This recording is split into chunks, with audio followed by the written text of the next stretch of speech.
نحمده ونصلي على رسوله الكريم اما بعد فاعوذ بالله السميع العليم من الشيطان الرجيم من همزه ونفخه ونفثه بسم اللہ الرحمن الرحیم۔ آج کا ہمارا سبق تفسیر سورہ ہود کی آیت نمبر 9 سے لے کے 11 تک ہے۔ تفسیر سورہ ہود کی آیت نمبر 9 سے لے کے 11 تک آج ہمارا سبق ہے۔ وَلَئِنْ أَذَقْنَا الْإِنسَانَ مِنَّا رَحْمَةً، اور اگر ہم انسان کو اپنی طرف سے رحمت عطا فرماتے ہیں، خوشیاں عطا فرماتے ہیں، رحمت، یہاں رحمت سے مراد نعمتیں ہیں، ہر قسم کی نعمتیں، مال کی نعمت، اولاد کی نعمت، صحت کی نعمت، ہر حوالے سے اگر ہم انسان کو نعمتیں عطا فرماتے ہیں، ثم نزعناها منه، پھر وہ نعمتیں، نازع کا معنی ہوتا ہے اتارنا، نازع ینزع اتارنا، پھر ہم ان نعمتوں کو اتار لیتے ہیں، یعنی چھین لیتے ہیں، واپس لے لیتے ہیں۔ ظاہری بات ہے جو رب نعمتیں دیتا ہے، جو رب ہمیں عطا کرتا ہے، وہ واپس بھی لے سکتا ہے۔ تو ثم نزعناها، پھر ہم ان کو، نازع کا معنی چھیننا بھی ہوتا ہے، یعنی واپس لے لیتے ہیں، چھین لیتے ہیں، منہ اس سے، تو کیا کرتا ہے، انہ لیئوس کفور، وہ بڑا نا امید اور ناشکرا ہو جاتا ہے۔ آپ لوگوں نے سنا ہوگا ایک لفظ کہ مایوسی کفر ہے، یہ بالکل درست ہے، مایوسی کفر ہے۔ بیسیکلی مایوس انسان اسی وقت ہوتا ہے جب اس کی امیدیں ٹوٹ جاتی ہیں، اور پہلی بات امیدیں انسانوں سے باندھنی نہیں چاہیے، یہ بھی غلط بات ہے، اور اللہ سے بھی انسان امید توڑ دے تو ایمان کس چیز کا پھر، کہ مایوسی کفر ہے۔ اصل میں انسان کی فطرت یہاں بیان کی جا رہی ہے کہ انسان بڑا جلد باز ہے، نعمتیں مل رہی ہیں تو بڑا خوش رہتا ہے، اگر نعمتیں رب نے دور کر لی تو ناشکرا بن جاتا ہے، اور بڑا ہی لیئوس کا معنی البتہ نا امید ہو جاتا ہے۔ نا امید کا تعلق جو ہے وہ مستقبل کے ساتھ ہے، پتہ نہیں کل کو کیا ہوگا، پتہ نہیں کیا ہوگا، میں جیوں گا کیسے، رہوں گا کیسے، میرے معاملات کیسے ہوں گے، مایوسی اختیار کر لیتا ہے۔ اور کافور ناشکرا جو ہے وہ اس کا تعلق ماضی کے ساتھ ہے۔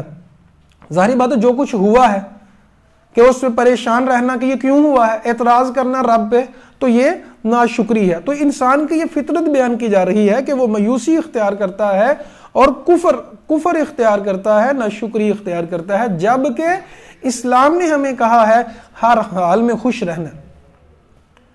اسلام کی معراج کیا ہے؟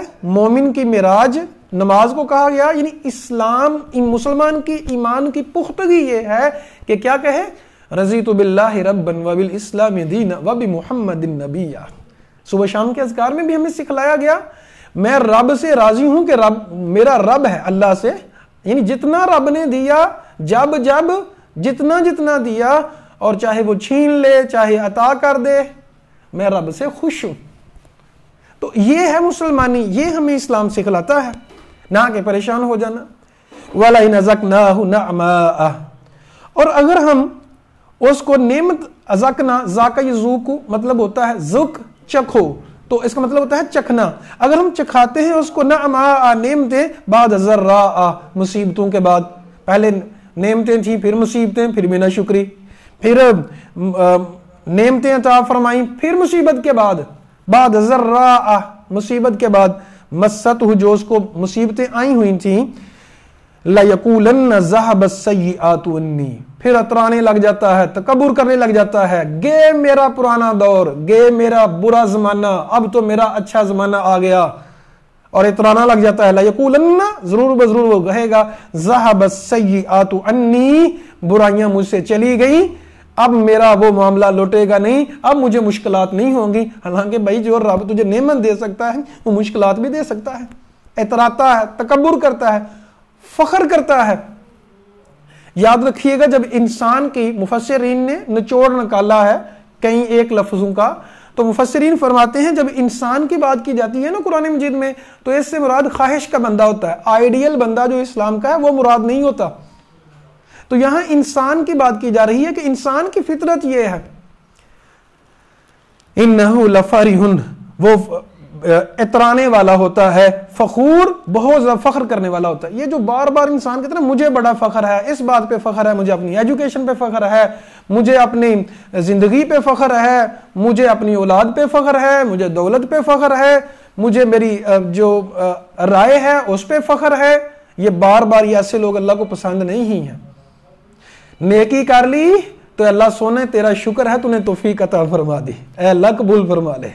گناہ ہو گیا تو پریشان ہوتا ہے، ندامت اختیار کرتا ہے، توبہ کرتا ہے، استغفار کرتا ہے۔ نبی کریم صلی اللہ علیہ وسلم نے کمال ارشاد فرمایا کہ مومن کا معاملہ بڑا عجیب ہے، عجبا لامر المؤمن، مومن کا معاملہ بڑا عجیب ہے اور دونوں حالتوں میں ڈبل اجر ہی ملتا ہے۔ غم آ گیا، تکلیف آ گئی، صبر کرتا ہے، ڈبل اجر ملے گا، اور خوشی ملتی ہے تو شکر ادا کرتا ہے، اتراتا نہیں، فخوراً فخر نہیں کرتا، تکبر نہیں کرتا، شکر ادا کرتا ہے، ڈبل اجر مل گیا مومن کو۔ اور یہ مومن کے لیے ہے، مومن کے علاوہ کسی اور کے لیے نہیں ہے۔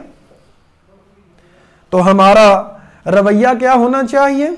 مصیبت میں ہیں، پریشانی میں ہیں، تکلیف میں ہیں، کیا کہنا ہے؟ اللہ تیرا شکر ہے، الحمدللہ علی کل حال کما یحب و یرضی۔ نعمتیں بہت زیادہ ہیں آپ کے پاس، مال، دولت، حسن، جوانی، اولاد، دنیا کی ساری نعمتیں ہیں، اللہ نے دی ہیں۔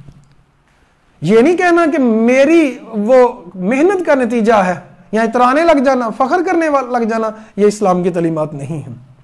اللہ تعالیٰ کو فرماتے ہیں الا الذین، یہ تو برے لوگوں کی بات تھی، جو انسان ہیں برے لوگ ہیں، اچھے نہیں ہیں، تربیت یافتہ نہیں ہیں، الا الذین صبروا، مگر وہ لوگ جو صبر کرنے والے ہیں۔ اب آئی ایمان والوں کی بات، صبر کرنے والے۔ صبر کا معنی میں نے پہلے بھی عرض کی ہے، صبر کی 3 اقسام ہیں۔ صبر کا معنی ہوتا ہے رک جانا، صبر یصبر صبرن، رک جانا۔ تو صبر جو ہوتا ہے بیسیکلی اس کی 3 اقسام ہیں۔ ایک، آپ نیکی کرتے ہوتے ہیں تو رک جانا، یعنی نیکی کے اوپر قائم رہنا، جو آپ نے نیکیاں شروع کر رکھی ہیں، جس طرح نبی کریم صلی اللہ علیہ وسلم نے فرمایا احب الاعمال الی اللہ ادومها وان قل، اللہ کے ہاں سب سے پسندیدہ اعمال وہ ہیں جن کے اوپر ہمیشگی کی جائے، چاہے وہ تھوڑا ہو، تھوڑا عمل ہو، رب کو پسند وہ ہے جس پہ ہمیشگی یعنی صبر کرنا ہے، اس کے اوپر قائم رہنا ہے۔ اور دوسرا صبر ہوتا ہے مصیبت آ گئی، تکلیف آ گئی، زبان سے ایسا لفظ نہیں نکالنا کہ رب کو ناپسند ہو وہ لفظ۔ اور تیسرا، گناہ کرنے کو دل چاہ رہا ہے، گناہ نہ کرنا، رک جانا، یہ صبر ہے۔ تو اللہ فرماتے ہیں الا الذین صبروا، مگر وہ لوگ جو صبر کرتے ہیں، جنہوں نے صبر کیا، وعملوا الصالحات، اور نیک اعمال کیے، اولئک لہم مغفرۃ، یہی وہ لوگ ہیں جن کے لیے بخشش ہے، معافیاں ہیں، عام معافی کا اعلان ہے، واجر کبیر، اور بہت بڑا اجر ہے۔ اللہ سے دعا ہے اللہ ہمیں صبر کرنے والوں میں سے، نیک کام کرنے والوں میں سے جن کے لیے مغفرت، اجر کبیر ہے، اور اللہ تعالی ہمیں ان لوگوں میں شامل فرما دے، اہل جنت میں شامل فرما دے، جنت میں سے جنت الفردوس میں حضور کا ساتھ عطا فرمائے۔ آمین ثم آمین۔ اقول قولی ھذا استغفر اللہ لی ولکم ولسائر المسلمین۔